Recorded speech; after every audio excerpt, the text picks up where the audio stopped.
Well, Zerg player to the right side of the map in the red color. He is, well, maybe a little bit nervous. This is a map where Zerg players tended to try to use a lot of all-ins lately. It focuses a little bit more about standard strategies. It is our Prime player. BBoongBBoong Prime. He has shown that he's able to be aggressive. He's shown in the past that he's able to get into the macro mode, but this map is always tempting.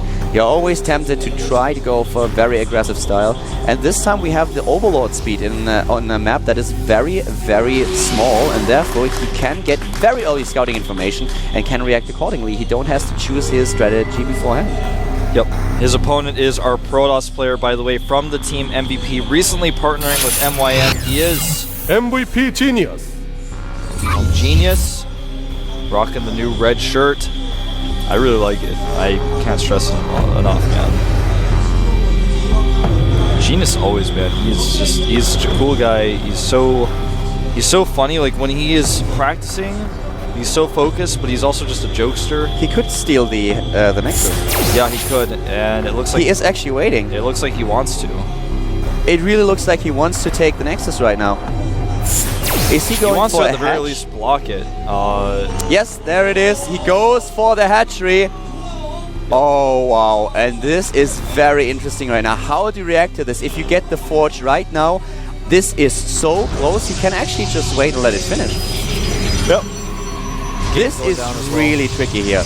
Very well done by BBoongBBoong. I like this choice. He saw that his opponent was trying to go for Nexus first play, and that was very well done. Especially because his own natural was blocked by the probe. Absolutely. So I really like what he does here. It's going a little bit Yu-Gi-Oh style. Right now, Genius has not made his second pylon. I mean, it's on its way at the natural of the Zerg, but it was delayed a little bit, so he's been supply blocked. His drone production was halted a little bit. The pool isn't done, and he's actually going to win the fight with his probe against the drone, it looks like, at the natural. No, you guys didn't get to see it, but probe did die at the natural. BBoongBBoong, he's actually targeting this down with his probes, losing a lot of mining time. Exactly, he loses a ton of mining time, and he builds this cannon as well, so even if he cancels the hatch, it will still have been worth it. Yep, will he cancel? I think he will. He keeps clicking on it, and turns out, yes, yep. There it is. Cancel the cannon, Genius, what are you doing? He didn't cancel the cannon, and now... He can't place down the Nexus. No, he cannot. Actually, I am so... Well, he will, but the Nexus will be out of position. Oh, no, it's not. It's still wow. fits. Okay. Really? Yeah. That looked so close on the mini. I would have bet money on him not being able to place the Nexus. Well, the thing is, like, I was like, I guess BBoongBBoong just pasted one hex off, but it still blocks the Nexus, so it's fine. But no, yeah, that was it was actually a correct location. That looked like it wasn't, though. I was so sure too, man. Don't feel bad because I know the Nexus placement, man. I thought it was wrong. That was. But even so, he should have canceled the cannon, I feel. He already has a Zealot out here, and, well, the Lings are here now, but he still probably would have been fine. Well, not if he messed up his Zealot micro. I kind of like the cannon at this point because you are not without the cannon, Zerglings might be able to run in and you take a little bit of a risk. But the cannon, as you pointed out, is not in a position where he can protect his gateway. He needs to use the Zealot for this. Yeah. And BBoongBBoong is double expanding behind it. He already has a hatch that is nearly done at his natural, but is also taking another one to the right side of the map.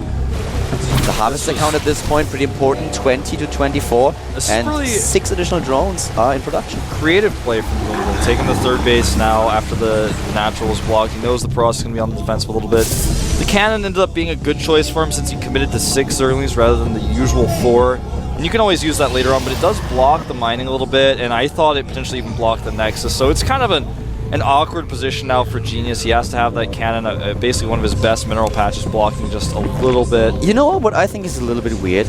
I think it's a bit odd that we don't see a second Overlord in position to the top left of the Protoss player space. I find that odd as well, actually. Because the Overlord speed is so fast right now, he stole his opponent's base, so he knew exactly that the core would be delayed by quite a bit.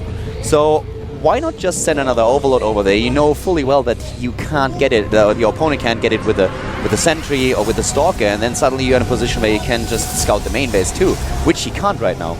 Well, he kind of can, but is he going to see everything? I doubt it. I don't think he can get in there if the Protoss blocks him.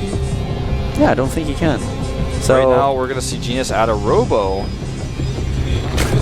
in his main base very early on, and that's actually a really quick robo. I think we may see the same type of attack we saw last game. It's a very, very strong attack, so he might just might well just go for it, especially on this map. If you attack at the right position, you can force field a lot better than on Daybreak.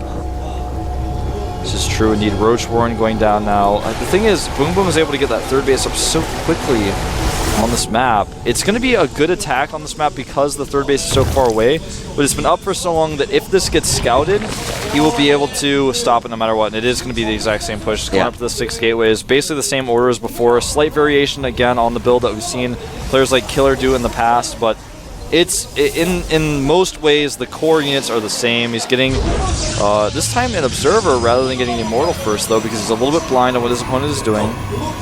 He's building that Sentry Count up though, yet again, something you talked about last game. It's the most crucial part of this push. The same goes for his opponent though, the same goes for BBoongBBoong. He does not know anything, he has no clue what's happening right now, no scouting information about the main base. He is just completely clueless. The only thing that he knows is what he sees at the bottom of the ramp. He knows about the +1 attack timing. Here comes the first Immortal and also the armor upgrade once again. And at the same time, this third base is going to be very exposed. Much more so exposed than the last game. His creep is starting to get over there, but it's not quite there yet. It's not connected. One more tumor from the Queen means that they will be connected by the time this attack hits, but this is still going to be such a scary push when you don't know about this. And he hides a lot of his sentries, so he was hiding how much gas he invested into this, and is now moving out. Moving out with a small group of sentries, basically hiding what he's doing here. Right now, back at home, BBoongBBoong is getting his +1 Carapace, he's getting Roach speed, and he's starting to make Zerglings and Roaches as if he knows what's coming, but if he cuts too many, he's going to die here. His creep, luckily for him, spreads out really far from his third, so we'll see it even with that. He'll have a lot of extra speed boosts. He won't be able to make a pylon like he did last game.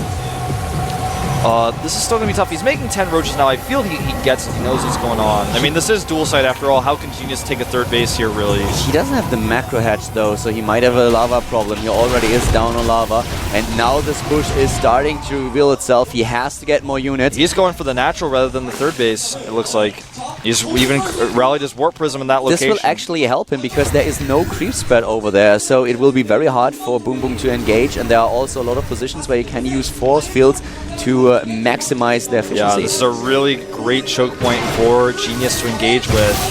Oh man, BBoongBBoong could potentially be in trouble here. There's so much energy on these sentries. He didn't even get to bait it out with Zerglings like he did last game. +1 armor is not done just yet. Another 5 Stalkers hit, and here comes BBoongBBoong. No flank. Will he go for flank this time, or will he just try to attack him head on? He sends some units over to the left. Yeah, he's going to have his flank set up, but again, at this choke point, it's hard to actually get things done. And he's actually waiting so long. Now, Force Field's being dropped. The Roaches do stream in. The Warp Prism, though, in a great position. The Immortals are just doing too much damage to counter, and Genius, I think, may be able to just take the second game in the identical fashion to the first one. He's starting to take out these Overlords. The Hatchery will fall. The Roach is indecisive. He cannot set up a flank. This build is unbelievably strong, but I feel like BBoongBBoong is definitely approaching this the wrong way. He has to flank against this type of attack. There is just no other way. If you rely on this army composition, you have to set up flanks. You can't attack head on. Yeah, it takes a little bit of time to set up that flank, but he seemed to know what was coming, and I'm surprised he didn't set it up before. What you can try to do as well is try to go for Infestors, but just look at what with the timing and how it works out, Infestors will be too late. And this attack is just too much pressure, and I don't know, this BBoongBBoong should have known this. He seemed to know, he just didn't... I'd be interested to watch this replay again, or even to ask BBoongBBoong about this, but either way, Genius takes the game, man. He is going back into Code S where he belongs. It's a very strong attack. We talked about it on Metropolis, we talked about it on the last map. It's just so hard to hold. There's the GG!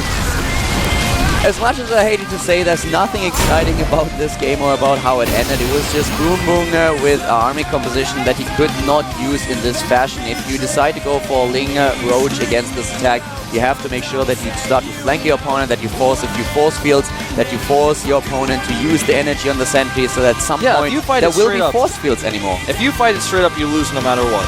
There's no way. I mean, you're right. No flank.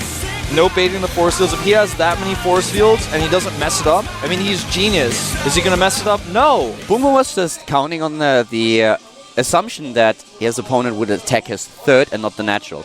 That's why he was spreading his creep so much. He wanted to fight on creep. He wanted to make sure that the push is a little bit delayed, that he had the opportunity to flank. And there are a lot of areas at the third base where he can actually set up a flank. He did not really think that Genius would go for the natural expansion, so this was a very good decision by our Protoss player for the MVP team. And BBoongBBoong was just sitting there like, okay, how do I approach this? It was already a little bit too late by the time that the Protoss player got into this position. Yeah, I feel like he knew it was coming. He made a ton of units. He just did not use the units that he had correctly, and he never baited any force fields ever with Zerglings. Like we saw in the first game, he sent a ton of Zerglings out, forced some forces to be dropped. Exactly. He didn't have as much energy. The flanking on Metropolis was just so much better. He sent up attacks, counterattacks, tried to delay the pushes. This is a different type of attack that Genius chose here, but still. He even got in before Genius dropped the force fields. He didn't hesitate at all. Whereas on this map, he just seemed to be a little bit more vulnerable, a little bit like more desperate, in fact, to hold the push.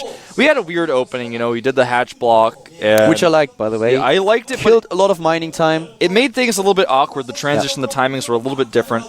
So that's how that game ended up. We're gonna have a quick little break. The second Overlord that we talked about, it was never in position to get actually a glimpse into the main base early enough. And with the new Overlord speed, this is something that you kind of should do. He had 3 Overlords at his natural rather than sending them over, because I was like, well, he's got to have this, of course, to spot for any sort of shenanigans to happen, but he had Overlords he could have sent. We're going to have a quick break before we have Jokji versus Symbol, so don't go anywhere. We'll see you in 5.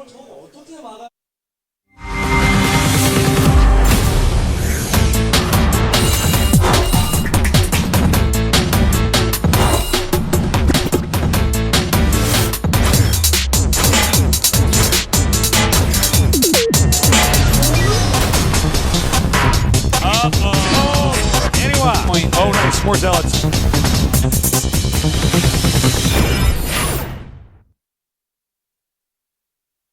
You could be my it girl. Damn, you got me whipped, girl. Loving you could be a crime. Crazy how we fit, girl. This is it, girl. Give me 25 to life.